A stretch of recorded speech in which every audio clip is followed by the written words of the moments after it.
ওকে, so আমরা ওই দিন টাইপ মনে হয় কত 10 পর্যন্ত শেষ করছি। এখানে টাইপ 2 আছে, সেখানে বলছে এস ব্লক মৌলের বৈশিষ্ট্য। এস ব্লক মৌলের বৈশিষ্ট্য কি? মানে S1 থেকে S2-তে ইলেকট্রন থাকবে। অন্তর্ভুক্ত মৌলগুলো কি? গ্রুপ 1-এর মৌলগুলো এবং গ্রুপ 2-এর মৌলগুলো। গ্রুপ 1-এর মৌলগুলোকে বলা হয় ক্ষার ধাতু, 2-এর মৌলগুলোকে বলে মৃৎক্ষার ধাতু। এটার মধ্যে গ্রুপ 18 আছে, যেটা হিলিয়াম 1s2, তো এটাও হয়। তো এস ব্লকের মৌলগুলো কি? নিম্ন গলনাঙ্ক এবং নিম্ন স্ফুটনাঙ্ক বিশিষ্ট, ঠিক আছে। তারপর হচ্ছে এস ব্লকের মৌলগুলোর ইলেকট্রন বিন্যাসে বিজোড় ইলেকট্রন থাকলে তখন তাকে বলা হয় প্যারাম্যাগনেটিক। কথার কথা আমি তোমাকে যদি বলি যে সোডিয়ামের ইলেকট্রন বিন্যাস তুমি যদি করো, লাস্টে কি 3s1 আসে না? তা নাকি? অর্থাৎ মানে শেষের অরবিটালে যদি বিজোড় ইলেকট্রন থাকে তখন তাকে আমরা বলতেছি হচ্ছে কি প্যারাম্যাগনেটিক পদার্থ। যদি জোড় ইলেকট্রন থাকে তখন তাকে আমরা বলতেছি হচ্ছে ডায়াম্যাগনেটিক। যেমন ডায়াম্যাগনেটিকের উদাহরণ কি? যেমন ম্যাগনেসিয়ামের ক্ষেত্রে তুমি দেখো 3s2, মানে বহিস্থ কক্ষপথে যদি জোড় ইলেকট্রন থাকে, জোড়, এই যে জোড় ইলেকট্রন একদম শেষ কক্ষপথে, তখন তাকে বলা হয় হচ্ছে কি ডায়াম্যাগনেটিক। হ্যাঁ, ডায়াম্যাগনেটিক। সো এই কথাটাই বলছে যে যদি বিজোড় ইলেকট্রন থাকে তখন তাকে বলা হয় প্যারাম্যাগনেটিক, আর বিজোড় ইলেকট্রন থাকলে তখন বলা হয় ডায়াম্যাগনেটিক। আর যাদের জোড় ইলেকট্রন থাকে তারা হচ্ছে ডায়াম্যাগনেটিক, বিজোড় ইলেকট্রন থাকলে প্যারাম্যাগনেটিক। জোড় ইলেকট্রন থাকলে সেক্ষেত্রে এটা বর্ণহীন হয়। আচ্ছা, এরা তীব্র তড়িৎ ধনাত্মক মৌল, বেসিক্যালি এরা হচ্ছে ইলেকট্রন দান করতে আগ্রহী। আর এরা যেহেতু ইলেকট্রন দান করে তাই এরা তীব্র বিজারক। বিজারকের কাজ কি? ওই যে নামে ক আছে কিন্তু কামে কিন্তু কি জারণ করে। ধাতব বন্ধন দুর্বল বলে গ্রুপ 1-এর মৌলগুলোকে ছুরি দিয়ে কাটা যায়। অর্থাৎ কি গ্রুপ 1-এর মৌলগুলোকে কিন্তু ছুরি দিয়ে কাটা যায়। ওই যে হাইলিনাকে রবি ছেঁচে ফেলেছে, এই গ্রুপের মৌলগুলোকে কিন্তু ছুরি দিয়ে কাটা যায়। কেন? ধাতব বন্ধন দুর্বল। বুনসেন শিখায় বৈশিষ্ট্যপূর্ণ বর্ণ সৃষ্টি করে। শুধুমাত্র কি বেরিলিয়াম এবং ম্যাগনেসিয়াম কিন্তু কি কোনো প্রকার বর্ণ সৃষ্টি করে না, শিখা পরীক্ষায় আমরা জানি। ফাজানের নীতি অনুযায়ী আমরা কি জানি? ফাজান মানে কি? পোলার আয়ন, মানে কি আয়নিক যৌগের সমযোজী ক্যারেক্টার। ক্যাটা মামা ছোট, অ্যানা মামা বড়। অর্থাৎ যে ক্যাটায়ন ছোট হবে এবং অ্যানায়ন বড় হবে, অথবা যে মানে চার্জ যার বেশি হবে, সেক্ষেত্রে সেটা হবে কি সমযোজী চরিত্র বেশি। আমরা জানি কি সমযোজী যৌগগুলো কি পানিতে দ্রবীভূত হয় না, দ্রাব্যতা কম। তারপর কি বিদ্যুৎ পরিবহন করবে না। দেখো হাইড্রোক্সাইডের দ্রাব্যতার কম। দেখো ক্যাটামামা ছোট, অ্যানামামা, দেখো ক্যাটামামা ছোট, এই যে ছোট ছোট থেকে ধীরে ধীরে বড় হচ্ছে। রুবিডিয়াম সবচেয়ে বড় না? তাহলে দেখো ক্যাটামামা ছোট, যে ক্যাটায়ন সবচেয়ে বেশি ছোট তার দ্রাব্যতা কম। হিসাব তো তাই, সমযোজী যৌগ তো তার সমযোজী চরিত্র বেশি, তাই সে পানিতে দ্রবীভূত হবে না, তাই সে সবচেয়ে ছোট। আমি কি বোঝাতে পারছি? এই অনুযায়ী এটা। এবার সালফেট লবণের ক্ষেত্রে তুমি দেখো, এটা হচ্ছে কি সালফেট লবণের ক্ষেত্রে হচ্ছে একটু উল্টাটা। মানে এক্ষেত্রে এটা হচ্ছে ফাজানের নীতি মানে না, সালফেট লবণ ফাজানের নীতি মানে না। দেখো এখানে ক্যাটামামা ঠিকই ছোট, কিন্তু এক্ষেত্রে যেটা ছোট সেটা পানিতে দ্রবীভূত হচ্ছে, মানে উল্টা হয়ে গেছে। অর্থাৎ গ্রুপ 2 কিন্তু ফাজানের নীতি মানতেছে না। তাহলে এক্ষেত্রে এটা দ্রাব্যতার ক্রম হচ্ছে এটা। একটু মনে রাখবা যে এটা এগুলো হচ্ছে দ্রাব্যতা কম, মানে এটা সবচেয়ে বেশি, তারপরে এটার কম, তারপরে এটার কম, তারপরে এটা, কিন্তু একেবারেই দ্রবীভূত হয় নাকি? বেরিয়াম সালফেট কিন্তু একেবারেই দ্রবীভূত হয় না। এবার কার্বনেট লবণের ক্ষেত্রে আমি যদি বলি, কার্বনেট লবণের ক্ষেত্রে সেম সিরিজ। দেখো এটাও ফাজানের নীতি মানে না, ঠিক আছে। ক্যাটামামা ছোটো, অ্যানামামা বড়, দ্রাব্যতা কম হওয়ার কথা কিন্তু বেশি, এটা কিন্তু ফাজানের নীতি মানে না। গ্রুপ 2 এর সালফেট এবং কার্বনেট লবণের দ্রাব্যতা কম, ফাজানের নীতির ব্যতিক্রম। এই যে বললাম না, এটা এবং এটা হচ্ছে ব্যতিক্রম, মানবে না। কারণ কি? হাইড্রেশন শক্তি ল্যাটিস শক্তি থেকে কম হয়, দ্রাব্যতা হ্রাস পায়। উত্তরটা কি? কেন দ্রাব্যতা কমতেছে? হাইড্রেশন শক্তি ল্যাটিস শক্তি থেকে কম। এবার তুমি দেখো গ্রুপ 1-এর যখন উপর থেকে নিচে যাব তখন কি হাইড্রেশন শক্তি হ্রাস পায়, বিজারণ ধর্ম বৃদ্ধি পায়। কথাটা বুঝো। উপর থেকে যখন নিচে যাবা তখন কি ইজিলি ইলেকট্রন দিতে থাকবে। কেন বলো তো? কারণ বহিস্থ কক্ষপথ বড় হচ্ছে, নিউক্লিয়াস থেকে ইলেকট্রন দূরে যাচ্ছে, তাহলে ইজিলি তুমি ইলেকট্রন দিতে পারবে না, নিউক্লিয়াস থেকে দূরে গেলে এক। তার মানে উপর থেকে একই গ্রুপের উপর থেকে যখন নিচে যাচ্ছে তখন কি বিজারণ ধর্ম বৃদ্ধি পায়, এই যে মানে ইলেকট্রন দেওয়ার ক্ষমতা বৃদ্ধি পায়। দেখো সোডিয়াম, পটাশিয়াম, রুবিডিয়াম, সিজিয়াম। ব্যতিক্রম হচ্ছে লিথিয়াম, লিথিয়াম লাস্টে পড়ে গেছে। তার মানে কি লিথিয়াম সবচেয়ে বেশি বিজারণ ধর্ম বিশিষ্ট, ইজিলি দিতে পারে, আর হাইড্রেশন শক্তি হ্রাস পায়। আচ্ছা, এটা ঢাকা ইউনিভার্সিটিতে আসছে। একটা হচ্ছে বিয়োজন তাপমাত্রা বা তাপস্থিতি বা বিয়োজন স্থিতিক্রম। তাহলে এক্ষেত্রে কি দেখো, beryllium carbonate, magnesium carbonate, calcium carbonate, বিয়োজন মানে কি তাপের দ্বারা বিয়োজন হবে। এখন বলো সমযোজী, তাহলে এক্ষেত্রে ফাজানের নীতি অনুযায়ী দেখো ক্যাটামামা ছোট, ক্যাটামামা ছোট, এই যে দেখো এরপর কি এটা, তারপর এটা, তারপর এটা, সবাই গ্রুপ 2 এর, এদের চার্জ প্রত্যেকেরই +2 +2 +2 +2, কিন্তু সবচেয়ে ছোটকে এটা। তাহলে এটা তাপের বিয়োজন ক্রম সবচেয়ে কম, অর্থাৎ এটা তাপ দ্বারা সহজে বিয়োজিত হবে না, তাপের বিয়োজন ক্রম। এরপর এটা, তারপর এটা, এরপর এটা, ঠিক আছে। তাপ দ্বারা যে হবে, বিয়োজন হবে, সেটার ক্রমটা হচ্ছে এক্ষেত্রে উল্টা। এটা হচ্ছে কি বিয়োজন তাপমাত্রা বা তাপ স্থিতি অথবা বিয়োজনের স্থিতিক্রম, ঠিক আছে। বিয়োজনের স্থিতিক্রম হচ্ছে এটা। যদি বিয়োজন ক্রম বলে তখন কিন্তু উল্টায় যাবে। এই যে একটা হচ্ছে বিয়োজনের স্থিতিক্রম, স্থিতি বললে তখন কি একদম ফাজানের স্টাইল। আর যদি বিয়োজন ক্রম ডিরেক্ট জিগায় তাহলে ফাজানের স্টাইল না, ব্যতিক্রম। ঘুরে গেছে, দেখছো? স্থিতিক্রম লেখাটা একটু খেয়াল করো পরীক্ষার হলে, ওকে। আর হাইড্রাইডের স্থায়িত্ব হচ্ছে লিথিয়াম হাইড্রাইড সবচেয়ে বেশি, তারপর হচ্ছে সোডিয়াম হাইড্রাইড, দেন পটাশিয়াম হাইড্রাইড, দেন রুবিডিয়াম হাইড্রাইড, দেন সিজিয়াম হাইড্রাইড, ঠিক আছে। এবার আমরা এমসিকিউ দেখি কি আসছে। বলছে B2O3 অধিক পরিমাণে পানির সাথে বিক্রিয়া করে চূড়ান্ত উৎপাদটি কী হয়? দেখো B2O3 যদি পানির সাথে বিক্রিয়া করো কি উৎপন্ন হবে? H3BO3, ডাইরেক্ট দেখে রাখো, H3BO3। এবার হচ্ছে ক্যালসিয়াম নাইট্রাইট যদি পানির সাথে বিক্রিয়া করে ক্যালসিয়াম হাইড্রোক্সাইড, হ্যাঁ ক্যালসিয়াম নাইট্রাইট পানির সাথে বিক্রিয়া করলে ক্যালসিয়াম হাইড্রোক্সাইড আর কি উৎপন্ন হবে? অ্যামোনিয়া উৎপন্ন হবে, নট নাইট্রোজেন। ক্যালসিয়াম হাইড্রোক্সাইড তো উৎপন্ন হয়েছে, আর কিছু হাইড্রোজেন নাইট্রোজেনের সাথে যুক্ত অ্যামোনিয়া তৈরি করবে, খেয়াল রাখো, নাইট্রোজেন না কিন্তু। ব্রায়ানকে তড়িৎ বিশ্লেষণ করলে কি পাওয়া যায়? আমরা কালকে পড়ছিলাম যে সম্পৃক্ত NaCl এর সম্পৃক্ত জলীয় দ্রবণ তড়িৎ বিশ্লেষণ। তো ব্রায়ানকে তড়িৎ বিশ্লেষণ করলে আমরা কি পাবো? দেখো সোডিয়াম হাইড্রোক্সাইড পাবো, ঠিক আছে, সোডিয়াম হাইড্রোক্সাইড পাবো। এরপর হচ্ছে কোনটি শক্তিশালী বিজারক? কোনটি শক্তিশালী বিজারক? দেখো একই গ্রুপে সবচেয়ে নিচে আছে কে? না কে, মানে কি পটাশিয়াম যত নিচে, আমি বলছি উপর থেকে যত নিচে যায় বিজারণ ধর্ম তত বৃদ্ধি পায়, একটু আগে পড়ছি না? তার মানে পটাশিয়াম সবার নিচে, এই জন্য এটা বুঝাইতে পারছি। সোডিয়াম ধাতু সংরক্ষণের জন্য কোনটি উপযুক্ত? হেক্সেন অথবা কেরোসিন, মাথায় রাখবা, হেক্সেন অথবা কেরোসিন। এই যে হেক্সেন অথবা কেরোসিন সোডিয়ামের জন্য উপযুক্ত। আচ্ছা, বলছে এস ব্লক মৌলসমূহের ধর্ম সম্পর্কে কোনটি সঠিক? তো এখানে কি বলছে? সোডিয়ামের গলনাঙ্ক ম্যাগনেসিয়াম অপেক্ষা নিম্নতর। হ্যাঁ, এটা হচ্ছে সঠিক, এটাই সঠিক, এটা মাথায় রাখবা। সোডিয়ামের গলনাঙ্ক ম্যাগনেসিয়াম থেকে কম, ঠিক আছে। মানে সোডিয়াম তো হচ্ছে বামে অবস্থিত, এরপর ডানে, তাহলে সোডিয়ামের গলনাঙ্ক ম্যাগনেসিয়াম থেকে কিন্তু কম। এবার দেখো NaCl এর বিগালক রূপে কোনটি ব্যবহৃত হয়? ক্যালসিয়াম ক্লোরাইড, ডাইরেক্ট মুখস্থ, ক্যালসিয়াম ক্লোরাইড। তো ক্যালসিয়াম ক্লোরাইড বিগালক বা ফ্লাক্স রূপে বলতে পারে, NaCl এর বিগালক রূপে অথবা ফ্লাক্স রূপে কোনটি ব্যবহৃত হয়? Calcium chloride. এতে কি হয়? তাপমাত্রা 801 ডিগ্রি, NaCl এর গলনাঙ্ক কত? 801 ডিগ্রি সেলসিয়াস। ক্যালসিয়াম ক্লোরাইড যদি তুমি এটার সাথে ফ্লাক্স বা বিগালক রূপে যুক্ত করো তখন 801 থেকে টেম্পারেচার 600-তে নেমে আসে। এস ব্লকে মৌল সংখ্যা কয়টা পড়ছো? 14টা। ডি ব্লকে উল্টায় দাও, 41টা। পি ব্লকে 36টা, এ ব্লকে 27টা। এ দেখো পর্যায় সারণী 1A 2A, আমি বলছি 1 2 আর সাথে যদি এ থাকে তাহলে কিন্তু কোনো প্রকার কি 10 যোগ হবে না। মানে এটা কি 1A 2A 1A 2A বলতে কি গ্রুপ 1 আর গ্রুপ 2 এর মৌল কি এস ব্লক গ্রুপ না? S block group. নিচের কোনটি পানিতে দ্রবণীয়, পানিতে দ্রবীভূত হবে? তুমি দেখো সোডিয়াম সালফাইড পানিতে দ্রবীভূত হবে। অদ্রবণীয়কে barium sulphate, plumbum sulphate, plumbum এটা কিন্তু সোডিয়াম সালফেট কি পানিতে অদ্রবণীয় না? সোডিয়াম সালফেট পানিতে দ্রবণীয়, চট্টগ্রাম ইউনিভার্সিটিতে আসছে, পানিতে দ্রবণীয়। ব্যারিয়াম সালফেট পানিতে অদ্রবণীয়। এই যে এগুলো হচ্ছে অদ্রবণীয়, ঠিক আছে, এগুলো অদ্রবণীয়, কিন্তু সোডিয়াম সালফেট দ্রবণীয়। নিচের কোন ধাতু পানিতে বিস্ফোরণ ঘটাবে? কোন ধাতু পানিতে বিস্ফোরণ ঘটাবে? অ্যান্সার হচ্ছে পটাশিয়াম। পটাশিয়াম পানিতে যদি দাও, ঠিক আছে, উত্তর হচ্ছে পটাশিয়ামও হয় সোডিয়ামও হয়, উত্তর দুইটাই হয়। এখানে সোডিয়াম নাই তাই সোডিয়াম হবে না, উত্তর দুইটাই হয়। সোডিয়াম বা পটাশিয়াম যদি পানিতে দাও বিস্ফোরণ করবে, আগুন ধরে যাবে। কেন? তাপ উৎপাদে বিক্রিয়া হয়। নিচের কোন সালফেট লবণ পানিতে অদ্রবণীয়? এই যে একটু আগে পড়ছি ব্যারিয়াম সালফেট পানিতে অদ্রবণীয়, পড়ছি না? এটাই।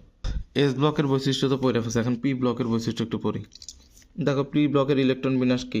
NS2NP, ঠিক আছে। সো এটাই। এস এবং পি ব্লকের মৌলগুলোকে কি বলা হয়? আদর্শ বা প্রতিনিধি মৌল। এগুলো কিন্তু MCQ-কে দেয় যে কোন ব্লকের মৌলগুলোকে আদর্শ বা প্রতিনিধি মৌল বলে। পি ব্লকের বেশিরভাগই হচ্ছে অধাতু। পি ব্লক শুরু হয় কত থেকে? 13 থেকে 18 পর্যন্ত না? তাহলে বাম একেবারে ডান সাইডের গুলো না, এগুলোকে অধাতু না? এবার দেখো একই পর্যায়ে যত বাম হতে ডান দিকে যায় পি ব্লকের মৌলসমূহের বিজারণ ক্ষমতা হ্রাস পায়। আমি একটু আগে কি বলছি, একই গ্রুপের যদি উপর থেকে নিচে যাও বিজারণ ক্ষমতা বৃদ্ধি পায়, তাহলে বাম হতে যদি ডানে যাও বিজারণ ক্ষমতা কি হবে? হ্রাস পাবে না? একটু আগে বললাম না, হ্রাস পাবে। তাহলে দেখো একই পর্যায়ের যদি বাম হতে ডানে যাও, বাম হতে ডানে গেলে বিজারণ ক্ষমতা হ্রাস পাবে, উপর হতে নিয়ে গেলে চেয়ে গেলে কিন্তু কি হয়, এই যে দেখছো বৃদ্ধি পায় বলে ফেলছে। এবার আবার কি বলছে, বাম হতে ডানে গেলে একই পর্যায়ের বাম হতে ডানে গেলে জারণ ক্ষমতা, অর্থাৎ তুমি একটা মনে রাখবা, বাম হতে ডানে গেলে বিজারণ ক্ষমতা হ্রাস পায়, হ্যাঁ বিজারণ ক্ষমতা হ্রাস পায়, উপর হতে নিচে গেলে বিজারণ ক্ষমতা বৃদ্ধি পায়, একটাই মনে রাখবা, ঠিক আছে? তাহলে উল্টাভাবে বলতে গেলে জারণ ক্ষমতা তাহলে বৃদ্ধি পায়, উপর হতে নিচে গেলে হ্রাস পায়, মানে একটা মনে রাখবা জাস্ট, বুঝতে পারছি? এটা হাইড্রোসিডের কম কি, এটা আগেই পড়ছিলাম, হাইড্রোজেন আয়োডাইড, তারপর ব্রোমাইড, তারপর ক্লোরাইড, তারপর ফ্লোরাইড। ওকে, আচ্ছা আন্ত হ্যালোজেন যৌগ মানে কি? হ্যালোজেন নিজেরা বিক্রিয়া করে আন্ত হ্যালোজেন যৌগ তৈরি করে। যেমন দেখো আয়োডিন আর 6F2 বিক্রিয়া করে IF7 IF5, এগুলো আন্ত হ্যালোজেন যৌগ, একটু দেখে রাখো। ClF3 ClF5 এগুলো হচ্ছে আন্ত হ্যালোজেন যৌগ, ঠিক আছে? এগুলো আন্ত হ্যালোজেন যৌগ। এবার হচ্ছে ক্ল্যাথ্রেট যৌগ, এগুলো আসে অনেক সময়। ক্ল্যাথ্রেট যৌগ কতগুলো বিশেষ ধরনের অজৈব যৌগ আছে যাদের কেলাস জালকের ফাঁকে মধ্যে নিষ্ক্রিয় গ্যাস অবরুদ্ধ অবস্থা থাকে। মনে করো এটা একটা জাল, এটার মধ্যে নিষ্ক্রিয় গ্যাস আছে, যেমন আর্গন একটা নিষ্ক্রিয় গ্যাস, এদেরকে ক্ল্যাথ্রেট যৌগ বলে। মানে যদি বলো যে কতগুলো জালকের মতো যৌগ আছে যাদের মধ্যে নিষ্ক্রিয় গ্যাস থাকে, তাদেরকে কী যৌগ বলে? ক্ল্যাথ্রেট যৌগ বলে। যেমন নিষ্ক্রিয় গ্যাস কী কী, যেমন আর্গন, ক্রিপ্টন, জেনন, এগুলা কুইনলের সাথে ক্ল্যাথ্রেট যৌগ গঠন করে। কার সাথে? কুইনলের সাথে ক্ল্যাথ্রেট যৌগ গঠন করে। কে? Argon, krypton, xenon. কিন্তু হিলিয়াম নিয়নের আকার ছোট, এটা সবার উপরে না, helium neon, argon, krypton, xenon. Argon, krypton, xenon করে, কিন্তু হিলিয়াম নিয়নের আকার ছোট হয়, এটা গঠন করে না। পরীক্ষায় আসবে যে কোনটা ক্ল্যাথ্রেট যৌগ গঠন করে না, হিলিয়াম আর নিয়ন, কিন্তু আর্গন, ক্রিপ্টন, জেনন এরা করে। আর্গনের ক্ল্যাথ্রেট যৌগ কোনটা? এই যে দেখো আর্গন C6H6O2, এটা তো অনেক সময় এটা জিজ্ঞাসা কারা গঠন করে কারা গঠন করে না, দেখে রাখো। ওকে, আসো MCQ ডাইরেক্ট। বলছে নিচের কোন নিষ্ক্রিয় গ্যাসের ইলেকট্রন বিন্যাস? এটা দেখো লাস্টে কথা 3p6 মানে আর্গন, বোঝাই যাইতেছে এটা আর্গন, তাই না? তারপর হচ্ছে কি, কোন মৌলটির অম্লীয় অক্সাইড এবং অম্লীয় হাইড্রোক্সাইড যৌগ গঠন করে? উত্তর হচ্ছে সালফার। দেখো সালফার অক্সাইড হয়, সালফার হাইড্রোক্সাইড আমি নিজে এখনও দেখি নাই, তবে এখন যেহেতু উত্তর দিয়ে দিচ্ছে তাহলে এটা সালফার দেখা যায়। অম্লীয় অক্সাইডও হয়, অম্লীয় হাইড্রোক্সাইডও হয়। হীরক এবং গ্রাফাইট কার্বনের মৌলের ভিন্ন রূপ, এদের ক্ষেত্রে কোন উক্তটি সত্য নয়? আচ্ছা সোজা কথা, হীরক আর গ্রাফাইট কি দুইটা ভিন্ন জিনিস না? তাহলে তাদের কি দহন তাপ একই হবে? না, তাদের দহন তাপ ভিন্ন হবে, এটাই ভুল কথা। নিচের কোনটি পানিতে সহজে আর্দ্র বিশ্লেষিত হয়? উত্তর হচ্ছে SiCl4। উত্তর হচ্ছে SiCl4। কোনটি পানিতে আর্দ্র বিশ্লেষিত হয় না? CCl4 কখনোই পানিতে দ্রবীভূত হয় না। উত্তর হচ্ছে কেন? কারণ এখানে ডি ব্লক নাই। সবচেয়ে সহজে কে হয়? সবচেয়ে সহজে SiCl4। এরাও হয়, তবে সবচেয়ে সহজে কে হয়? SiCl4। সিলিকন টেট্রাক্লোরাইড, এই যে দেখো ক্রমটা দেখো, সবচেয়ে সহজ হয় সিলিকন টেট্রাক্লোরাইড, এরপর SnCl2, এরপর একেবারে কম হচ্ছে PbCl4। দেখো এগুলো বড় বড় মৌল, তো সবচেয়ে সহজে কিন্তু এ হয়। আর কেন হয় না তার অ্যান্সারও দিচ্ছে কার্বন টেট্রাক্লোরাইডে, ফাঁকা ডি অরবিটাল নাই। নিম্নের কোন মৌলটির ক্লোরাইড পানির সাথে বিক্রিয়া করে না এবং পানিতে দ্রবীভূত না? উত্তর হচ্ছে কার্বন। ওই যে কার্বনের ক্লোরাইড পানির সাথে কার্বন টেট্রাক্লোরাইড আর কি, কার্বনের ক্লোরাইড মানে কার্বন টেট্রাক্লোরাইড পানিতে বিক্রিয়া করে না, দ্রবীভূত হয় না, এটাই বুঝেছ। এই যে এবার কি বলছে, PbCl2 গরম পানিতে দ্রবণীয় কিন্তু শীতল পানিতে অদ্রবণীয়, কারণ? উত্তর একটাই মনে রাখো, ল্যাটিস শক্তি হাইড্রেশন শক্তি থেকে বেশি। গরম পানিতে দ্রবণীয় কিন্তু শীতল পানিতে অদ্রবণীয়, কে? PbCl2। কেন? ল্যাটিস শক্তি হাইড্রেশন শক্তি থেকে বেশি। সিইউতে আসছে যেহেতু 22-23 একটু ভালো করে দেখে রাখো, কেন? ল্যাটিস শক্তি বেশি হাইড্রেশন শক্তি থেকে। PbCl2 কেন গরম পানিতে দ্রবণীয়? কোনটি স্টেনিক ক্লোরাইডের সংকেত? স্টেনিক, ইক আছে, তার মানে স্টেনিক SnCl, ইক আছে, তাহলে 2 নিবা না 4 নিবা? অবশ্যই ইক থাকলে 4 নিবা, SnCl4। আর স্টেনাস SnCl2 হবে। কোন নিষ্ক্রিয় গ্যাসটি পি ব্লক মৌল নয়? উত্তর হচ্ছে হিলিয়াম। হিলিয়াম তো S ব্লক মৌল, পি ব্লক মৌল না, যদিও নিষ্ক্রিয়। এরপর কি বলছে, নিকটোজেন মৌল কোনটি? আমরা জানি গ্রুপ 15-এর মৌলগুলোকে নিকটোজেন বলা হয়, মনে আছে? গ্রুপ 15-এর মৌলকে নিকটোজেন বলা হয়। নলকূপের পানিতে আর্সেনিক সমস্যা বিদ্যমান, এই যে ফসফরাস পানিতে। কোনগুলো অপধাতু কয়টা? অপধাতু 6টা, এই যে একসাথে পড়ে ফেলি। মানে gallium, arsenic, silicon, antimony, tellurium, boron, এগুলো কি ধাতু, অপধাতু মানে কি ধাতু রূপেও আচরণ করে, অধাতু রূপেও আচরণ করে, ঠিক আছে। Gallium, silicon, arsenic, antimony, tellurium, bismuth, মানে বোরন বোরন বোরন একটু দেখে নাও, ইম্পর্টেন্ট এমসিকিউ। কোনটির তড়িৎ পরিবহনের কারণ মুক্ত ইলেকট্রন? গ্রাফাইটে মুক্ত ইলেকট্রন থাকা, এটা বিদ্যুৎ পরিবহন করে। তুমি দেখো লবণে আয়নের কারণে বিদ্যুৎ পরিবহন করে, হিরোকে তো বিদ্যুৎই পরিবহন করে না। HCl মিশ্রিত পানি কি ইলেকট্রনের কারণে বিদ্যুৎ পরিবহন করে? না, আয়নের কারণে বিদ্যুৎ পরিবহন করে। একমাত্র গ্রাফাইটের কারণেই গ্রাফাইটে ইলেকট্রনের মাধ্যমে বিদ্যুৎ পরিবহন করে। কোনটি পানিতে দ্রবণীয়? PbNO3 এটা হচ্ছে পানিতে দ্রবণীয়। ক্যালসিয়াম কার্বনেট অথবা জিঙ্ক কার্বনেট পানিতে দ্রবণীয় নয়, কিন্তু লঘু HCl দ্রবণীয়। এখানে বলছে কি, এখানে একটা শর্টকাট দিছে, সকল নাইট্রেট জাতীয় লবণ পানিতে দ্রবণীয়, অর্থাৎ আল্লাহর দুনিয়া যেখানে নাইট্রেট দেখবা সেই যৌগটা পানিতে দ্রবণীয় হবে, শেষ। নিচের কোন যৌগটি সম্ভব নয়? NCl5 গঠিত হয় যদিও, কিন্তু বলছে NCl5 সম্ভব নয়। বেসিক্যালি কখনো গঠিত হয় না সহজে, যেহেতু দিছে এখন এটাই, বাট এটা কিন্তু হয় NCl5। আচ্ছা দেখ, কোন গ্যাসটি অপেক্ষাকৃত নিষ্ক্রিয়? নাইট্রোজেন অপেক্ষাকৃত নিষ্ক্রিয়। এখন বলতে পারো কেমনে? আমি তোমাকে বলি, নাইট্রোজেন নিষ্ক্রিয় কেমনে? নাইট্রোজেনের বহিস্থ কক্ষপথে কয়টা আছে? 5টা আছে না? মানে বিজোড় আছে, মানে বহিস্থ কক্ষপথে কি 3টা অযুগ্ম অবস্থায় আছে। তুমি যদি দেখো 1s2, নাইট্রোজেন 7 না, 1s2, 2s2, 2p3, তাহলে পি অরবিটালে কয়টা আছে? 3টা আছে না? তাহলে যদি অরবিটালে পূর্ণ বা অর্ধপূর্ণ ইলেকট্রন থাকে, তাহলে কি তারা মানে নিষ্ক্রিয় গ্যাসের মানে স্থির থাকে না, ইলেকট্রন বিন্যাস অত্যন্ত না? তাহলে নাইট্রোজেন কিন্তু রাসায়নিকভাবে নিষ্ক্রিয়। PCl5 গঠন সম্ভব, কিন্তু NCl5 গঠন সম্ভব নয়, কারণ ফসফরাসের তুলনায় নাইট্রোজেনের কি? নাইট্রোজেনের উত্তরটা হবে কি, কেন সম্ভব না? উত্তরটা হচ্ছে পারমাণবিক ব্যাসার্ধ কম, নাইট্রোজেন তো ছোট। আর ডি অরবিটাল কি আছে? নাই, তাহলে তো সেটা হবে না। ফসফরাসে ডি অরবিটাল আছে, 3D হয়, কিন্তু নাইট্রোজেনে তো 3D হইতেছে না, এজন্য। AlCl3 ডাইমার অণু গঠন করার কারণ এটা ডি অরবিটাল আছে। আবার AlCl3 লুইস অ্যাসিড, এটাও ঠিক আছে। ক্লোরিনের নিঃসঙ্গ ইলেকট্রন যুগল আছে, এটাও ঠিক আছে। অর্থাৎ সবগুলোই হয়, ডি অরবিটালও আছে, AlCl3 এমনি আমরা জানি লুইস অ্যাসিড, ক্লোরিনের নিঃসঙ্গ ইলেকট্রন যুগল আছে, এটা সবই ঠিক আছে। এদের একটু দেখে নাও, যে AlCl3 ডাইমার গঠন করে, বন্ধন কোনটাও দেখে নাও।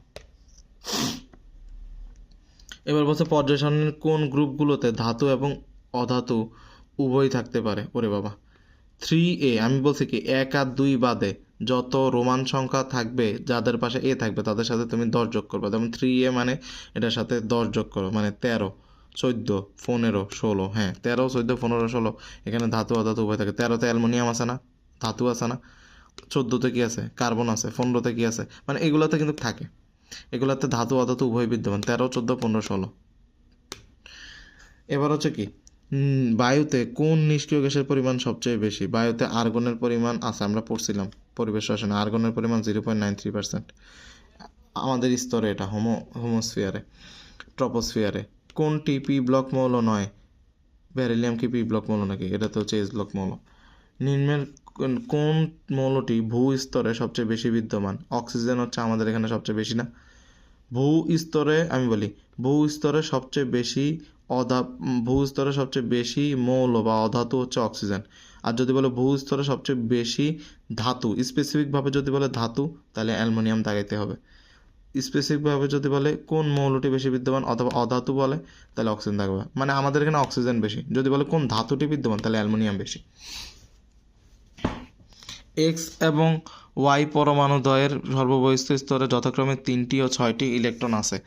আচ্ছা, বহিস্থ স্তরে 6টি এবং 3টি ইলেকট্রন আছে। এক্স ও ওয়াই দ্বারা গঠিত যৌগের সংখ্যা, তবে দেখো এক্স এর বহিস্থ স্তরে 3টা আছে, ওয়াই এর বহিস্থ স্তরে 6টা আছে, তাহলে এটা কেমন হবে? দেখো তুমি যদি লেখো তাহলে কি হবে, এক্স এর বহিস্থ স্তরে 3টা আর ওয়াই এর বহিস্থ স্তরে 6টা, তাহলে এক্স এরটা যাবে ওয়াইতে, ওয়াইতে যাবে এক্সে। এবার দেখো তো কাটাকাটি যায় কিনা, এক্স টু ওয়াই, মানে আলটিমেটলি এক্স টু ওয়াই, একটু দেখো বহিস্থ স্তরে 3টে ইলেকট্রন আছে আর একটার বহিস্থ স্তরে 6টা। তো তুমি বহিস্থ স্তরে 3টে ইলেকট্রন মানে তুমি বেসিক্যালি ধরে আনো অ্যালুমিনিয়াম, আর 6টা ইলেকট্রন থাকা মানে কি অক্সিজেন। তুমি দেখো অ্যালুমিনিয়াম হচ্ছে কি 2 8 3, বহিস্থ স্তরে 3টা আছে। অক্সিজেন হচ্ছে কি 2, 6টা আছে। বোঝা গেছে? তাহলে অক্সিজেন আর অ্যালুমিনিয়াম দ্বারা আমরা গঠিত যৌগ কেমনে রেখে, Al2O3 না, তার মানে X2Y3, X2Y3। এটা হবে অ্যান্সার। একটু ট্রিকি কোয়েশ্চেন, হুট করে দেখলে মাথা কাজ করবে না, বাট পড়ে গেলে মাথা কাজ করবে। আকরিক সৃষ্টিকারী মৌল কোনটি? এই যে দেখো, সেলেনিয়াম, সিলিকন, তেলুরিয়াম। আকরিক সৃষ্টিকারী মৌল কোনটি? Selenium, sulphur, tellurium. Selenium, sulphur, tellurium. এই যে দেখো, ও এসএসসিতে পড়ে, এদেরকে আমরা আমরা কি বলি? গ্রুপ 16 এর মৌলগুলোকে আমরা কি বলি? ও এসএসসিতে পড়ে। এই গ্রুপ 16 এর মৌলগুলোকে বলি আমরা স্যালকোজেন। স্যালকোজেন শব্দের অর্থ হচ্ছে আকরিক উৎপন্নকারী। বুঝাইতে পারছি? তাহলে নিচের কোনগুলো আকরিক সৃষ্টিকারী মৌল? এগুলা। ঠিক আছে। কক্ষ তাপমাত্রায় কোনটি তরল? উত্তর হচ্ছে মার্কারিটা হচ্ছে তরল। কক্ষ তাপমাত্রায় মার্কারি তরল। হ্যাঁ, ওকে। ব্রোমিন যেহেতু নাই, ব্রোমিন থাকলে ব্রোমিন কিন্তু হইতো, ব্রোমিনও কিন্তু তরল, কিন্তু মার্কারিও তরল। নিচের কোন নিষ্ক্রিয় গ্যাসটি ফ্লোরিনের সাথে বিক্রিয়া করে? জ্যানন। আমরা জানি কি X2F2 F4 এগুলো X2F6 এগুলো পড়ছি না? তাহলে জ্যানন কিন্তু গঠন করে। দৈত্যাকার অণু কোনটি? Silicon dioxide. অনেক বড় একটা পলিমার গঠন করে, তো এই জন্য এটাকে বলা হয় দৈত্যাকার অণু, সিলিকন ডাইঅক্সাইড। নিম্নে কোন মৌলগুলোকে একত্রে স্যালকোজেন বলে? গ্রুপ 16 এর মৌল, ও এসএসিতে পড়ে। ঘোড়ার ঘ। Type 4 oxide. অম্লীয় অক্সাইড কোনগুলো? তুমি দেখো, যেগুলোরে পানিতে চুবাইলে তুমি অ্যাসিড পাবা। কার্বন ডাইঅক্সাইডকে কার্বনিক অ্যাসিড, সালফার ডাইঅক্সাইডকে সালফিউরিক অ্যাসিড, P2O5কে চুবাইলে ফসফরিক অ্যাসিড, SO3কে চুবাইলে সালফিউরিক অ্যাসিড, NO2কে চুবাইলে নাইট্রিক অ্যাসিড, NO2O5কে চুবাইলে নাইট্রিক অ্যাসিড। এভাবে পাবা না? যেগুলোকে চুবাইলে তুমি অ্যাসিড পাবা সেগুলোকে অম্লীয় অ্যাসিড। আর ক্ষারীয় অ্যাসিড কোনগুলো? এক কথা হচ্ছে অধাতুর অক্সাইড। এই দেখো, অধাতুর অক্সাইডগুলো হচ্ছে অম্লীয় অক্সাইড। আর ক্ষারীয় অক্সাইড কি? ধাতুর অক্সাইডগুলোকে বলা হয় ক্ষারীয় অক্সাইড। দেখো, দেখছো? একটু খেয়াল রাখবা। নিরপেক্ষ কোনগুলো? এটা কষ্ট করে মনে রাখো। দেখো, carbon monoxide, N2O, NO, no, NO, আমার মধ্যখানে 2 আছে, পানি, এগুলো হচ্ছে নিরপেক্ষ অক্সাইড। বুঝাইতে পারছি? উভধর্মী অক্সাইড কোনগুলো? দেখো, BeO, beryllium oxide, zinc oxide, aluminium oxide, SnO2, PbO, PbO2, B2O3, এগুলো হচ্ছে উভধর্মী oxide. Zinc, aluminium, stannum, lead, beryllium, বোরনের যত অক্সাইড আছে এগুলো হচ্ছে কি উভধর্মী অক্সাইড। ওকে, একটু খেয়াল রাখবা। যুগ্ম বা মিশ্র অক্সাইড কোশ্চেন আসে কিন্তু। দেখো, মানে যুগ্ম বা মিশ্র অক্সাইড মানে কি? মনে করো এই একটা অক্সাইড আর একটা অক্সাইড, দুইটা মিলে নতুন একটা অক্সাইড তৈরি করলো, এগুলো বলা হয় যুগ্ম বা মিশ্র। যেমন দেখো, Fe3O4, ঠিক আছে, এটা কিন্তু দুইটার ডিফারেন্ট ধর্মী অক্সাইড দ্বারা তৈরি। একটা হচ্ছে ফেরাস অক্সাইড আর একটা হচ্ছে ফেরিক অক্সাইড। এই দুইটা মিলে কিন্তু Fe3O4 মানে মিশ্র অক্সাইড তৈরি। আবার দেখো, Pb2O3, এটা কি থেকে তৈরি? PbO, লেড অক্সাইড, আর PbO2 এটা থেকে তৈরি। এই Mn2O4, এটা কি? 2MnO থেকে তৈরি, এবার MnO2 থেকে তৈরি। তাহলে কি? এগুলো হচ্ছে মিশ্র অক্সাইড। আমি বোঝাইতে পারছি? পার অক্সাইড কোনগুলো দেখলেই চিনো? Na2O2, H2O2, BA8, BaO2, ঠিক আছে, এগুলো হচ্ছে পার অক্সাইড। আর সুপার অক্সাইড কি? পটাশিয়াম, ওই যে KO2, not K2O, KO2, NaO2, এটা হচ্ছে সুপার অক্সাইড। এই যে আমি বলছিলাম অধাতুর অক্সাইড অম্লধর্মী, ওই যে ধাতুর অক্সাইড ক্ষারীয়। শুধু নিরপেক্ষগুলো একটু কষ্ট করে মনে রাখো। CO, নো, মানে N2O, NO, H2O। উভধর্মী কি? বেরিলিয়াম, জিঙ্ক, লেড, অ্যালুমিনিয়াম, এদের বোরন, এদের যৌগগুলো হচ্ছে উভধর্মী। যুগ্ম কোনগুলো? একটু দেখলেই বুঝবা, মোডা টোডা এগুলা, আয়রন, এগুলো হচ্ছে এটা পারক্সাইড। আসো এবার সলভ করি। নিচের কোন অক্সাইডগুলো হচ্ছে উভধর্মী? এ দেখো, উভধর্মী মানে কি? দুইটা রূপে আচরণ করে। আমি কি বলছিলাম যে অ্যালুমিনিয়াম, লেড, স্টেনিয়াম, এদের যৌগগুলো হচ্ছে কি উভধর্মী। এবার দেখো, নিচের কোনটি উভধর্মী অক্সাইড? বারবার আসতেছে, তার মানে কি? এই যে লেডের যৌগ উভধর্মী বলছিলাম। নিচের কোনটি অম্লীয় দ্রবণ তৈরি করে? ওকে, অম্লীয় জলীয় দ্রবণ কোন অক্সাইড তৈরি করবে? অধাতুর অক্সাইড। অধাতুর অক্সাইড কয়টা? এখানে ধাতু না, এটা অধাতুর অক্সাইড, এটা তৈরি করবে। কার্বন এবং সিলিকন উভয় পর্যায় সারণীর গ্রুপ 4 এর মৌল। নিচের কোন তথ্যটি সঠিক? কার্বন ডাইঅক্সাইড এবং সিলিকন ডাইঅক্সাইডের ক্ষেত্রে প্রযোজ্য। উত্তরটা হচ্ছে কি? বোথ আর অ্যাসিডিক অক্সাইড, দোনোটা হচ্ছে অম্লধর্মী, কারণ দোনোটা অধাতুর অক্সাইড অম্লধর্মী। একটা কার্বনিক অ্যাসিড একটা সিলিসিক অ্যাসিড তৈরি করে। নিচের কোনটি উভধর্মী অক্সাইড? বারবারই এই কোশ্চেন আসতেছে, এবারও আসবে ইনশাল্লাহ, আল্লাহ চাইলে। উভধর্মী অক্সাইড কোনটা? আমি কি বলছিলাম? স্টেনামের যৌগ। এই যে দেখো, স্টেনামের যৌগটা। নিচের কোন অক্সাইডের সাথে পানি যোগ করলে সবচেয়ে বেশি শক্তিশালী অ্যাসিড উৎপন্ন হয়? একটু ভালো করে দেখো, Cl2O7, ক্লোরিক, ওই যে পারক্লোরিক অ্যাসিড বলি না, সবচেয়ে শক্তিশালী। তাহলে কি এটার সাথে যদি আমরা যুক্ত করি তাহলে কি এটা উৎপন্ন হবে। অনেকে সালফার ডাইঅক্সাইড সালফিউরিক অ্যাসিড মনে করে দেখাবেন, না, ভুল। Cl2O7 হচ্ছে সবথেকে শক্তিশালী উৎপন্ন করবে, পালক্লোরিক অ্যাসিড। এই যে কোনটি নিরপেক্ষ অক্সাইড, ওই যে নো, এই যে দেখো নো, ঠিক আছে, এই যে নো বলছিলাম। তারপর হচ্ছে কি অম্লীয় অক্সাইড, নিচের কোনগুলো অম্লীয়, মানে অধাতুর অক্সাইড অম্লীয়, অধাতুর অক্সাইডগুলো একটু খেয়াল করো। এই দেখো কার্বন ডাইঅক্সাইড, P2O5, N2O5, এটা দেখো কার্বন, এই প্রথমটা কেন নিলাম না, এই যে নো আছে, এটা তো হচ্ছে নিরপেক্ষ অক্সাইড, তাই না? এবার এটা কেন নিলাম না, এটার অ্যান্সার হচ্ছে কি, এগুলো হচ্ছে আমাদের উভধর্মী অক্সাইড, এই যে বেরিলিয়াম, অ্যালুমিনিয়াম, জিঙ্ক, এটা, তাই না? এটা হচ্ছে আমাদের অম্লীয় অক্সাইড, অধাতুর অক্সাইডগুলো অম্লীয়। এবং কেন, নিচেরটা এটা, নিচের কোন হাইড্রোক্সাইডটি অম্লধর্মী, অধাতুর অক্সাইড অম্লধর্মী, অধাতু কোনটা, এই যে বোরন, ঠিক আছে। এবার নিচের কোন অক্সাইডগুলোর মধ্যে সবচেয়ে বেশি, কোন জোড়াটি সবচেয়ে বেশি অম্লধর্মী, ওকে খুঁজে বের করি। N2O4, Mn2O7। আমি বলি, মানে তুমি কেমনে বুঝবা, দেখো এখানে সংখ্যাগুলোও বেশি, তুমি যদি একটা যুক্ত করো, পানি এটার লগে যুক্ত করো, অনেক বড় একটা অ্যাসিড তৈরি করবে। আবার এটার সাথে যদি তুমি যুক্ত করো, বা এখানে তুমি জারণ মানও দেখতে পারো, সবচেয়ে বেশি জারণ মান কিন্তু এখানে তুমি পাবা। ম্যাঙ্গানিজ বা নাইট্রোজেনের জারণ মান তুমি দেখো অন্যগুলোর থেকে এখানেও বেশি পাবা, এইভাবে বাইর করতে পারো। বুঝাইতে পারছি? একটু মোটা টোটা দেখলে সেটা হবে বেশি অম্লধর্মী। এই যে দেখো জারণ সংখ্যা দিয়ে বাইর করছি, যেখানে জারণ সংখ্যার মান বেশি সেটা হবে বেশি অম্লধর্মী। ক্লিয়ার? ওই যে Cl2O7 যে দাগেছে, সেখানে তুমি ক্লোরিনের জারণ মান বাইর করে দেখো অন্যগুলোর থেকে বেশি। তাহলে বোঝা গেছে কোনটা বেশি অম্লধর্মী বললে তুমি কেন্দ্রীয় পরমাণু জারণ সংখ্যা বাইর করে দেখবা কোনটারটা বেশি, সেটা হবে বেশি। কোনটি উভধর্মী অক্সাইড, কোনটি উপধর্মী অক্সাইড? Al2O3, অ্যালমোনিয়ামের, আমি বলছিলাম অ্যালমোনিয়াম, লেড, স্টেনাম, এগুলো বেরিলিয়াম, বোরন, এগুলো হচ্ছে উপধর্মী অক্সাইড। এরপর হচ্ছে দেখো ক্ষারধর্মী অক্সাইড, ধাতুর অক্সাইড ক্ষারধর্মী, তার মানে কি ম্যাগনেসিয়াম অক্সাইড হচ্ছে ক্ষারধর্মী। আর এগুলো কেন দিলাম না, অ্যালমোনিয়াম, জিঙ্ক, আমি আবারও বলি অ্যালমোনিয়াম, জিঙ্ক, লেড, তারপর স্টেনাম, বেরিলিয়াম, বোরন, এগুলো হচ্ছে কি উপধর্মী অক্সাইড। নাইট্রাস অক্সাইড, এটা কি নো না, নো না, নো, দেখো নামের মধ্যে নো আছে, এবার মধ্যখানে টু, এটা পড়ছিলা কোথায় বলো তো? নিরপেক্ষ অক্সাইডে, উত্তর হবে নিরপেক্ষ অক্সাইড। কোনটি অম্লধর্মী অক্সাইড নয়, তার মানে কোনটি অম্লধর্মী অক্সাইড নয়, তুমি দেখো কোনটা অক্সাইড, এই যে N2O, কারণ কি এটা পড়ছিলা কোথায়? নিরপেক্ষতে, নিরপেক্ষতে পড়ছিলা, নো নো নো, এই যে এখানে, ঠিক আছে। অম্লত্বের ক্রমানুসারে সাজালে কোনটি সঠিক, ওকে। অম্লত্বের ক্রমানুসারে, অম্লত্বের ক্রমানুসারে সাজালে কোন ক্রমটি সঠিক? অবশ্যই আমি যদি বলি অধাতুর অক্সাইডগুলো অম্লধর্মী, তাহলে অধাতু কোথায় আছে তুমি খুঁজে বের করো, এখানে অধাতু আছে, ঠিক আছে, এটা হবে সব ফার্স্টে অম্লধর্মী, এরপর ফসফরাস, ঠিক আছে, এরপর হবে অ্যালুমিনিয়াম, কারণ দেখো এই যে অধাতু থেকে কিন্তু ধাতুর দিকে গেছে, এটা হবে উত্তর। বোঝাইতে পারছি? অধাতুর অক্সাইড না অম্লধর্মী, তাহলে বেশি অম্লধর্মী এটা হবে। দেখো অধাতু থেকে ধাতুর দিকে গেছে, তার মানে কি অম্লধর্মীর সিরিয়ালটা এরকম। অথবা তুমি জারণ সংখ্যা বাইর করতে পারো, এই যে জারণ সংখ্যা দিয়ে বাইর করছে, এত কষ্টের দরকার না, ওই যে এমনি টেকনিক দিয়ে। নিচের কোন অক্সাইডটি তীব্র ক্ষারধর্মী? তীব্র ক্ষার, তো তীব্র ক্ষার হচ্ছে সোডিয়াম অক্সাইড। কেন অ্যালুমিনিয়াম অক্সাইড নিলাম না? উপধর্মী। ম্যাগনেসিয়াম অক্সাইড কেন নিলাম না?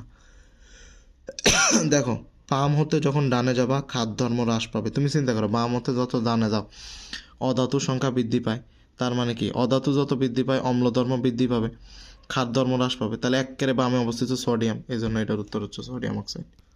এবার আসো ডি ব্লক মৌলের বৈশিষ্ট্য। তো ডি ব্লক মৌলের ক্ষেত্রে আমরা কি জানি, অবশ্যই 3D 1 থেকে 10 পর্যন্ত হইতে পারে ডি ব্লকের ইলেকট্রন, আর NS 1 থেকে 2, ঠিক আছে।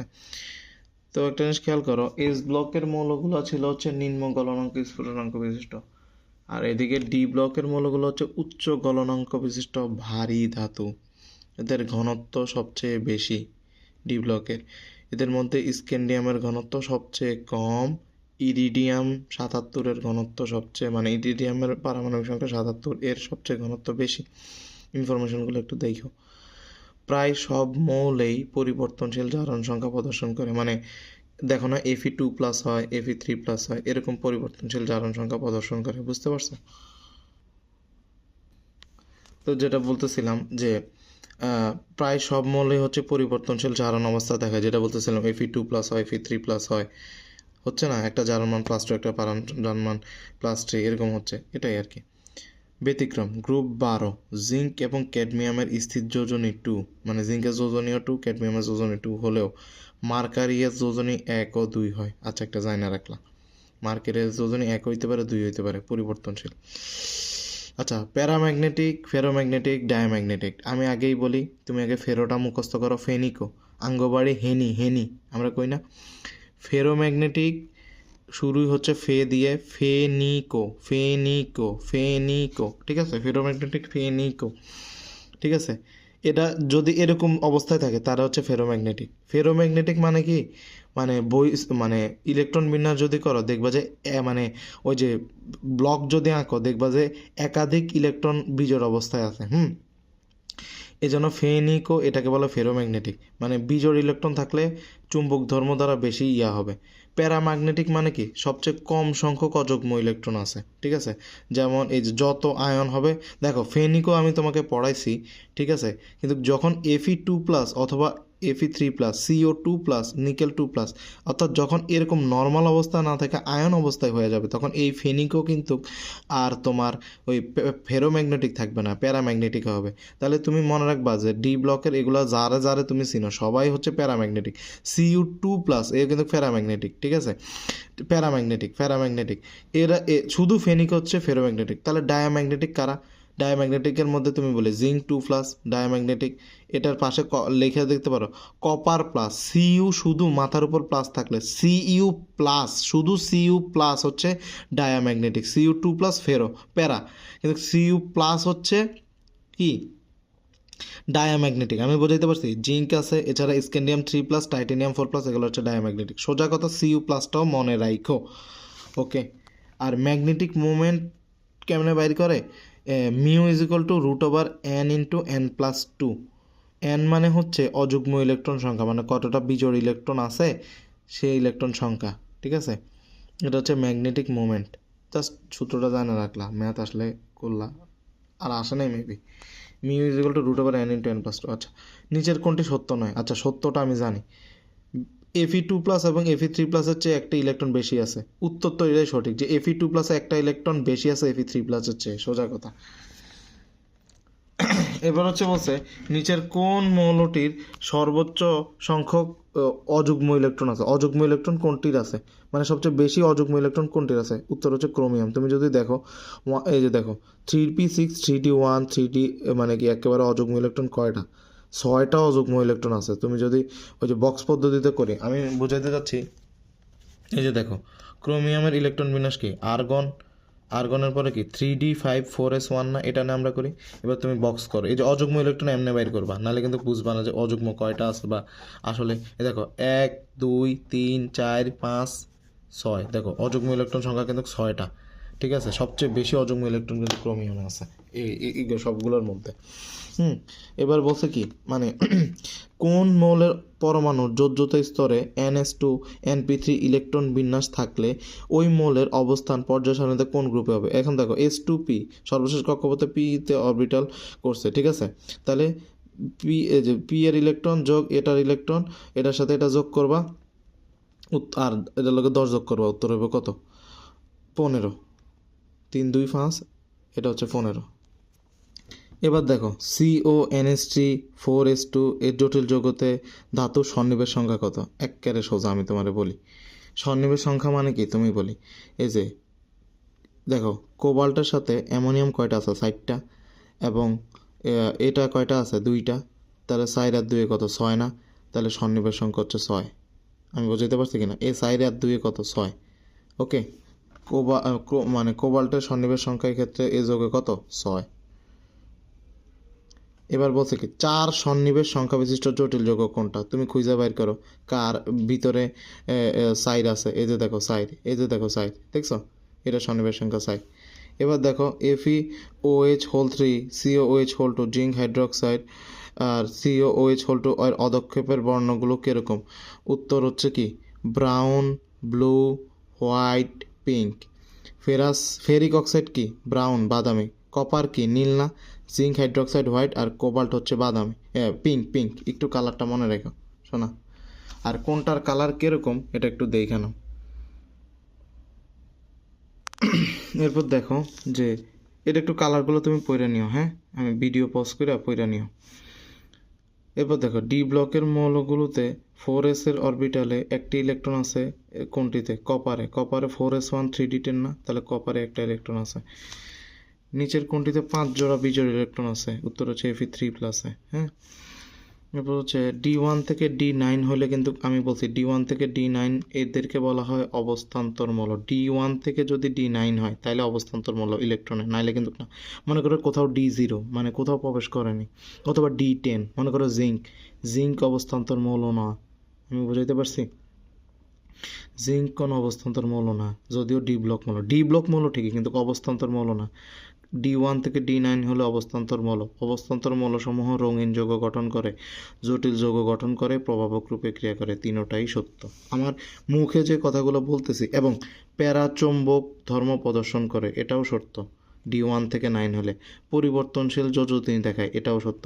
মুখে যে কথাগুলো বলতেছি না, এগুলো তুমি একটু মানে ব্রেনে রাখো, হ্যাঁ, তাইলে কিন্তু অনেক উপকার হবে। আচ্ছা, এখানে আবার দেখো ম্যাগনেটিক মোমেন্ট হারামজাদারা দিয়ে দিছে, হ্যাঁ। ম্যাগনেটিক মোমেন্ট কত বিএম? আচ্ছা আমি তোমাকে বলি, আয়রন আছে না, আয়রন এখানে কত, মানে আয়রনকে যদি এখানে ভাঙো তাহলে কী পাবো? আয়রন 3+ না? তো আমাকে এখন তুমি একটু খেয়াল করো, আয়রন 3+ আয়নের অযুগ্ম ইলেকট্রন সংখ্যা কয়টি? আমি তোমাকে দেখাই। মানে ফার্স্টে তুমি কি লিখবা? Fe, তাই না? তো এফিতে কয়টা আছে? 26টা না? মানে আর্গন, এরপর কি 3D আর 4s, মানে আর্গনে তো চলে গেছে 18, আর আমার লাগে কয়টা? 26 হওয়ার জন্য আমার আর লাগে 8টা। তাহলে দেখো কি করবা, 4s 8টা লাগে না? তাহলে 4s2 3d6, 6 2 8। ওকে, এবার তুমি একটু সুন্দর করে আঁকো। দেখো তুমি মনে করো যে মনে নাই, তাহলে একটু কষ্ট করলে হবে। 1 2 3 4 5, এই 6টা এখানে দাও, আর 4s2 এই যে দেখো। এখন যখন তুমি লিখতেছো Fe3+, তখন 3টা ইলেকট্রন চলে গেছে, তার মানে এখান থেকে 2টা বাদ, আর এখান থেকে কি, এখান থেকে কয়টা বাদ? এখান থেকে হচ্ছে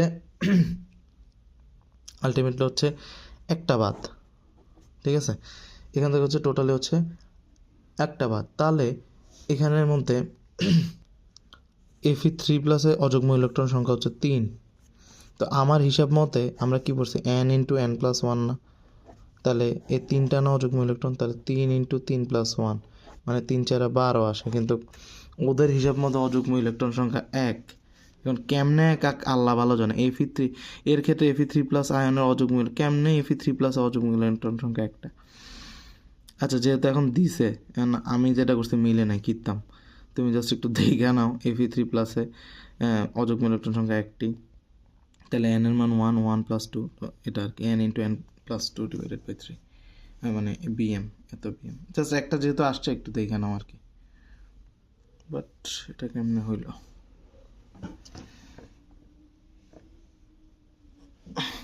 আচ্ছা দাঁড়াও, এখানে দেখলে বুঝবো। ওইখানে আবার জাহাঙ্গীরনগরে আসে। ক্রোমিয়ামের ক্ষেত্রে অযুগ্ম ইলেকট্রন সংখ্যা কয়টা? ক্রোমিয়ামের ক্ষেত্রে অযুগ্ম ইলেকট্রন সংখ্যা 3টা। আচ্ছা, তাহলে এটাকে যদি আমি ভাঙি তাহলে কি পাবো? ক্রোমিয়াম 3+ না পাবো, কেমনে বুঝছি? ওই যে মাথার উপর চার্জ যেটা, সেটাই পাবো। তাহলে ক্রোমিয়াম কি এমনে কয়টা? ক্রোমিয়াম হচ্ছে এমনে হচ্ছে 3d5 4s2, তাই না? ক্রোমিয়াম হচ্ছে এমনে হচ্ছে 3d5 4s2 4s1, sorry, argon 3d5 4s1, তাই তো? তাহলে এখান থেকে ক্রোমিয়াম যদি 3+ কই, তাহলে কি হইলো? এখান থেকে একটা যাবে, আর এখান থেকে 2টা যাবে, তাহলে হাতে থাকে কয়টা? 3টা। এবং তিনোটাই কি বিজোড় ইলেকট্রন। দেখো 5টা ঘর যদি করো তাহলে 1 2 3 3টা, এটা ঠিক আছে। ওই আগেরটা ভুল হয়েছে ওদের, আমারটাই ঠিক আছে। 3টা বিজোড় ইলেকট্রন, তাহলে কি 3, ওই যে n×n+2, তার মানে কি √3 × 3 + 2, যা আসে তা। তোমাদের ক্যালকুলেটর আছে, মাইরা দিবা, শেষ। বুঝতে পারছি? 2টা যেহেতু আসে 2টা করে ফেলো। বলছে কোনটি ফেরোম্যাগনেটিক পদার্থ নয়? তুমি কি বলছো? ফেনিকো, আঙ্গবাড়ি হেনি, মানে ফেনিকো। তাহলে ফেনিকো বাদে যা আছে তা, এটা হচ্ছে নয়। বুঝতে পারছি? এবার হচ্ছে ইলেকট্রন আর্গন 3d10 4s0, তার মানে 3d10 4s0 মানে কি? জিঙ্ক 2+কে বোঝাইতেছে। আমি বুঝাইতে পারছি কিনা? জিঙ্ক 2+কে বোঝাচ্ছে। এছাড়া কপার প্লাসকেও বোঝায়, ঠিক আছে? কারণ কপারের ক্ষেত্রে 3d10 4s1, জিঙ্কের ক্ষেত্রে 3d10 4s2। কপারের ক্ষেত্রে একটা প্লাস আছে, তার মানে একটা ইলেকট্রন গায়েব। জিঙ্কের ক্ষেত্রে 2টা প্লাস, 2টা থাকে, 2টা গায়েব, 2টাই হয়। কিন্তু Fe এর ক্ষেত্রে কি 3d হয় না? এটা তো Fe এর ক্ষেত্রে তো 3d6 4s2, তো এটা তো হবে না, 1 আর 2 হবে। এখানে বলছে যে FeCN6-এ কেন্দ্রীয় পরমাণুর কোন ধরনের সংকরণ ঘটে? হ্যাঁ, কেন্দ্রীয় পরমাণুর কোন ধরনের সংকরণ ঘটে, এটা আমরা কেমনে জানি বাইর করছিলাম। কেন্দ্রীয় পরমাণুর বহিস্থ কক্ষপথে ইলেকট্রন সংখ্যা, এই যে ফের আয়রনের বহিস্থ কক্ষপথে ইলেকট্রন কয়টা আছে, আয়রনের বহিস্থ কক্ষপথে electron half into V plus M minus C plus A. তাহলে এক্ষেত্রে আয়রনের এক্ষেত্রে আচ্ছা 3 2 5 1 6, এটা একটু খেয়াল রাখবে যে জটিল যৌগের ক্ষেত্রে সন্নিবেশ সংখ্যা যত না সেটাই তুমি মিলানোর চেষ্টা করবা। দেখো D2sp3 টোটাল যোগ করো 6 আসে কিনা, আসে। সন্নিবেশ সংখ্যা যত ইয়া হবে তত, বোঝাইতে পারছি কিনা। এবং sp3d2 হবে না, D2sp3 হবে, সাবধান। আমি আবারও বলি D2sp3 হবে, ঠিক আছে। ফার্স্টে ডি হবে কিন্তু, তারপর sp, ঠিক আছে। এটা হচ্ছে কথা। মানে তুমি যখন ইলেকট্রন বিন্যাস করো তখন কি 3D আগে লেখো না, তারপর 4s লেখো না, তারপর p লেখো না, তাহলে DSP না আগে আসে আয়রনের ক্ষেত্রে, এই হিসাবে আর কি, বুঝতে পারছি। কোনটি সর্বাধিক প্যারাম্যাগনেটিক ধর্ম প্রদর্শন করে, আমি তোমাকে বলি ফেনিকো হচ্ছে ফেরোম্যাগনেটিক, আর সর্বাধিক প্যারাম্যাগনেটিক কে, তাহলে ফেনিকো বাদে যেটা সেটাই ম্যাঙ্গানিজ। এবার কি বলছে, অরাম কি, অরাম 79, এটা কোন ব্লক মৌল, উত্তর হচ্ছে কোনোটি নয়। অরাম কোন ব্লক মৌল, অরাম হচ্ছে ডি ব্লক মৌল, স্বর্ণ হচ্ছে ডি ব্লক মৌল, ঠিক আছে। এখানে ডি ব্লক নাই। এবার হচ্ছে তুমি দেখো পর্যায় সারণীর 3B, আমি বলছি 3 মানে কি, 3 মানে হচ্ছে 2B বলতে আসলে কোনটাকে আমি বোঝাচ্ছি, 2B পর্যায় সারণীর 2B বলতে আসলে কোনটাকে বোঝাচ্ছি, মনে করো 12কে বোঝাচ্ছি আমি বুঝতে পারছি। পর্যায় সারণীর 12 নম্বর গ্রুপকে বোঝাচ্ছে। 12 নম্বর গ্রুপের মৌল কোনগুলো, জিঙ্ক, ক্যাডমিয়াম, মার্কারি, এই যে 12, ঠিক আছে। আমি এটাকে সবসময় বি থাকলে এটাকে ডি ধরতে বলছি, ঠিক আছে। তাহলে ডি ব্লক মৌল কোনগুলো, অবশ্যই বোঝা যাচ্ছে এগুলো ডি ব্লক মৌল, কিন্তু বা এখানে 2 আছে, মানে এটা হচ্ছে 12 মনে করবা, ঠিক আছে, 12। তাহলে জিঙ্ক, ক্যাডমিয়াম এবং মার্কারি। এরপর হচ্ছে কি বলছে যে সর্বোচ্চ জারণ সংখ্যা দেখায় কোনটি, উত্তর হচ্ছে ম্যাঙ্গানিজ সবচেয়ে বেশি জারণ সংখ্যা দেখায়, এই যে সবচেয়ে বেশি জারণ সংখ্যা দেখায় ম্যাঙ্গানিজ, একাধিক ফোন নাম জারণ সংখ্যা তার। এরপর হচ্ছে কোনটি প্যারাম্যাগনেটিক মৌল, কোনটা প্যারাম্যাগনেটিক মৌল, উত্তর দিছে হচ্ছে কপার, এই যে দেখো কপার। জিঙ্ক কেন হবে না বলো তো, কারণ জিঙ্কে কি ওই যে D10 3D10 4s2, তাহলে কি কোনো বিজোড় ইলেকট্রন আছে না। ক্যালসিয়ামে কি 3p6 খেলা শেষ, 4s2 না। ম্যাগনেসিয়াম হবে না, কপার হবে, কপার ডি ব্লক মৌল, ঠিক আছে। 1 থেকে 9 থাকলে আমরা বলছিলাম না সেটা কি হবে, প্যারাম্যাগনেটিক হবে। তাহলে 1 থেকে 9-এর মধ্যে কি সে আসে না, এই যে দেখো কপারের ক্ষেত্রে তুমি যদি চালাও, তুমি দেখো কপার 2+ করলে কি 3D9 হয় না, তাহলে কপার কিন্তু প্যারাম্যাগনেটিক মৌল। অবস্থান্তর মৌল পর্যায় সারণী কোন ব্লকে, ডি ব্লকে, ফান্তাবাদ কোয়েশ্চেন। এবার হচ্ছে নিচের কোনগুলো অবস্থান্তর মৌল নয়, অবস্থান্তর মৌল নয় কোনগুলো তুমি দেখো, বিসমাথ, ক্যাডমিয়াম, স্টেনাম, আর একটা হচ্ছে গ্যালিয়াম। বাবারে এগুলা উপরের মৌল দিছে, আচ্ছা যাই হোক, দিছে শেষ। কোনটি ফেরোম্যাগনেটিক ধাতু, ফেনিকো, এই দেখো ফেনিকো, হ্যাঁ। এবার হচ্ছে মুদ্রা ধাতু নামে পরিচিত কোনটা, মুদ্রা ধাতু কোনটা বলো তো, কপার, সিলভার, গোল্ড। পর্যায় সারণীর কোন গ্রুপের মৌলগুলোকে মুদ্রা ধাতু বলা হয়, 11 নাম্বার গ্রুপকে, কপার, সিলভার, গোল্ড, এগুলো কি মুদ্রা। কোনটি লিগ্যান্ড নয়, দেখো কার্বনেট কিন্তু লিগ্যান্ড না, হাইড্রোক্সিল লিগ্যান্ড। দেখো তারপর অ্যামোনিয়া লিগ্যান্ড, আমি একটু খেয়াল করতে বলবো এখানে যে প্রশম লিগ্যান্ডগুলো একটু দেখো, পানি, NO, NH3C, এগুলো হচ্ছে প্রশম লিগ্যান্ড। অ্যানায়নিক লিগ্যান্ড হচ্ছে কি, যেগুলো মাইনাসওয়ালা। ক্যাটায়নিক লিগ্যান্ড হচ্ছে এটা। তুমি এখানে কি কখনো কার্বনেট পড়ছো, না, কার্বনেট কিন্তু কোনো লিগ্যান্ড না, ঠিক আছে। দ্বিযোজী লিগ্যান্ড কোনগুলো, oxalate ion, ethylene diamine ion, এই নামটা একটু পড়ো, ইথিলিন ডাইঅ্যামিন কিন্তু দ্বিযোজী লিগ্যান্ড। আর একযোজী দেখলেই বোঝা যায়, এই যে মাথার উপর একটা মাইনাস, একযোজী মানে যোজনী এক জাতের, এক জোড়া মুক্ত জোড় ইলেকট্রন আছে, ঠিক আছে, এগুলো হচ্ছে একযোজী লিগ্যান্ড, একটু দেখে নাও এটা, ওকে। FeCN6 এর আকৃতি কেমন, আমি এবার তোমাকে বলি। CN6 তুমি আগে ইয়াটা চিন্তা করো, এটার নাম কি বলে, সংকরণটা চিন্তা করো, sp3 এটার সাথে D2 মিলাও, তাহলে 6, আমি বলবো যে 6, মানে 6ই আসবে, আলটিমেটলি যোগ করে তো 6 আসবে, 6 থাকলে কি হবে, 6-এর লগে 2 বাড়া, অষ্টতলকীয়, D2sp3 আর কি, এই যে D2sp3 দেখো 6 হয়, অষ্টতলকীয়, 6 হইলে অষ্টতলকীয়। কোনটি জটিল যৌগ, দেখলেই বোঝা যায় এটা, এই যে এটা জটিল যৌগ।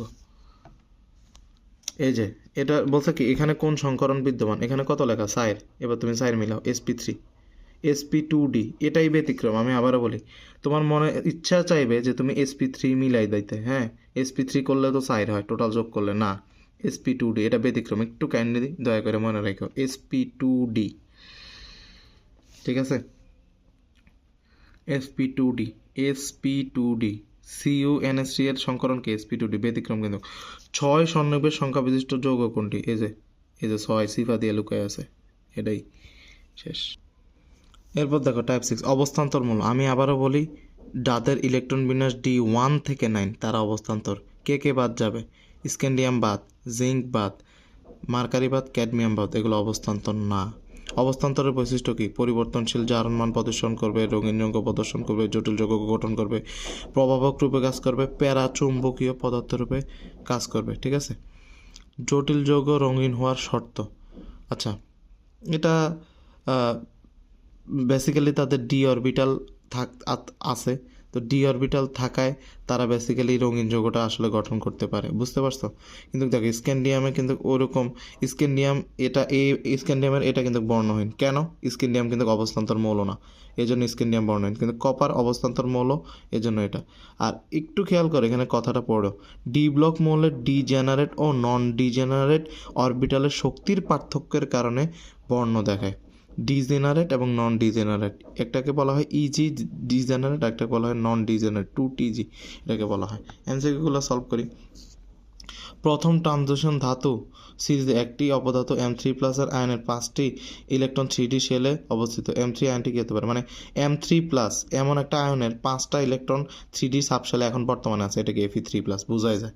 Fe3+ এর 5টা ইলেকট্রন কিন্তু কি, এই যে দেখো 3টা ইলেকট্রন দেওয়ার পরও তার কিন্তু 5টা ইলেকট্রন আছে এখনো। কোন আয়নটি জলীয় দ্রবণ বর্ণহীন, জিঙ্ক। উত্তর কেন রে ভাই, কারণ জিঙ্ক তো আমার অবস্থান্তর না, তাই বর্ণহীন। ক্লু খুঁজতে হবে, ক্লু। অবস্থান্তর মৌলের বৈশিষ্ট্য কি, প্রভাবক রূপে কাজ করে, প্যারাচুম্বক, 1 আর 2, 1 আর 3, সরল যৌগ না বাদ কিসের, জটিল যৌগ। কোনটি অবস্থান্তর মৌল নয়, এটার উত্তর একটু আগে দিছি, বিসমাথ, ক্যাডমিয়াম, স্টেনিয়াম, গ্যালিয়াম, একটু দেখে রেখো, রিপিট কোশ্চেন আসলে দাঁড়াইতে পারবা। কোনটি পরিবর্তনশীল জারণ অবস্থা প্রদর্শন করে না, উত্তর হচ্ছে জিঙ্ক পরিবর্তনশীল জারণ অবস্থা প্রদর্শন করে না, ঠিক আছে। এরপর হচ্ছে নিচের কোনটি অবস্থান্তর মৌল নয়, উত্তর হচ্ছে কি, স্টেনিয়াম হচ্ছে অবস্থান্তর মৌল নয়, এই যে দেখো স্টেনিয়াম কিন্তু কি অবস্থান্তর মৌল নয়, কিন্তু স্ক্যান্ডিয়াম, জিঙ্ক, মার্কারি, ক্যাডমিয়াম, ঠিক আছে, এরা ছাড়া কিন্তু এরা স্টেনিয়াম 2+ কিন্তু অবস্থান্তর মৌল নয়। ক্যাডমিয়াম নিজে না, কিন্তু ক্যাডমিয়াম 2+ অবস্থান্তর, মার্কারি 2+ অবস্থান্তর, যখনই মাথার উপর 2+ চলে আসছে স্টেনিয়াম কিন্তু অবস্থান্তর মৌল নয়, রিপিট আসতে পারে চট্টগ্রাম ইউনিভার্সিটি। স্ক্যান্ডিয়াম অবস্থান্তর মৌল নয় কারণ সুস্থিত আয়নের ডি অরবিটালগুলো কি খালি, এটার কোনো ডি অরবিটাল খালি, এই কারণে এই যে 3D0, স্ক্যান্ডিয়াম 3+ যখন লেখো তখন কিন্তু 3D0, স্ক্যান্ডিয়াম নিজে অবস্থান্তর, স্ক্যান্ডিয়াম 3+ কিন্তু অবস্থান্তর মৌল না, বুঝতে পারছি। একই স্ক্যান্ডিয়াম 3+ অবস্থান্তর মৌল না, কারণ ডি অরবিটাল কি খালি। একই উপস্তরে যে সকল অরবিটালের শক্তি একই বা সমান তাদেরকে বলা হয় ডিজেনারেট অরবিটাল। সমান হলে ডিজেনারেট, না সমান হলে নন ডিজেনারেট, বুঝতে পারছি। সমান শক্তি যদি না হয় তখন তাকে বলা হয় নন ডিজেনারেট, আর উপশক্তি স্তরের অরবিটাল প্রত্যেকটা শক্তি সমান হলে তখন তাকে বলা হয় ডিজেনারেট। নিচের কোনটি রঙিন যৌগ গঠন করে, উত্তর হচ্ছে কি, দেখো উত্তর কোনটা, উত্তর হচ্ছে নিকেল। তুমি বলতে পারো কপার হবে না কেন, কপার প্লাস, তো কপার কত 29 না, একটা কমাও 28, 3D10 চলে আসে, কিন্তু 3D10 কি হবে বাদ, স্ক্যান্ডিয়াম জিঙ্ক তো আগেই বাদ, নিকেল হবে, সাবধানে দেখাইতে হবে। নিচের কোন যৌগটি রঙিন, উত্তর হচ্ছে কোবাল্ট। কেন কপার দিলাম না, কারণ এখানে কপারের হচ্ছে Cu+, এটা হবে না, স্ক্যান্ডিয়াম বাদ, ম্যাগনেসিয়াম বাদ, কোবাল্ট। একটু তুমি চাইলে যখন তুমি দেখবা যে কিরে কপারও আছে আবার কোবাল্টও আছে, চেষ্টা করবা কোবাল্ট দাগানোর, ভাই কেন? কারণ কপার এক্ষেত্রে প্লাস হইতে পারে, সিইউ প্লাস হলে কিন্তু এটা হয় না। পর্যায় সারণীতে অবস্থান্তর মৌলগুলোর অবস্থান মাঝামাঝি, একেবারে মাঝামাঝি, ঠিক আছে? এই যে মাঝামাঝি, অবস্থান্তর মৌলগুলোর অবস্থান কিন্তু কি একেবারে মাঝামাঝি, এই যে দেখো মাঝামাঝি, মাঝামাঝি, ঠিক আছে, মাঝামাঝি। এরপর হচ্ছে জটিল যৌগ কোন গঠনে কোন ধরনের ধাতু ব্যবহৃত হয়? অবস্থান্তর ধাতু।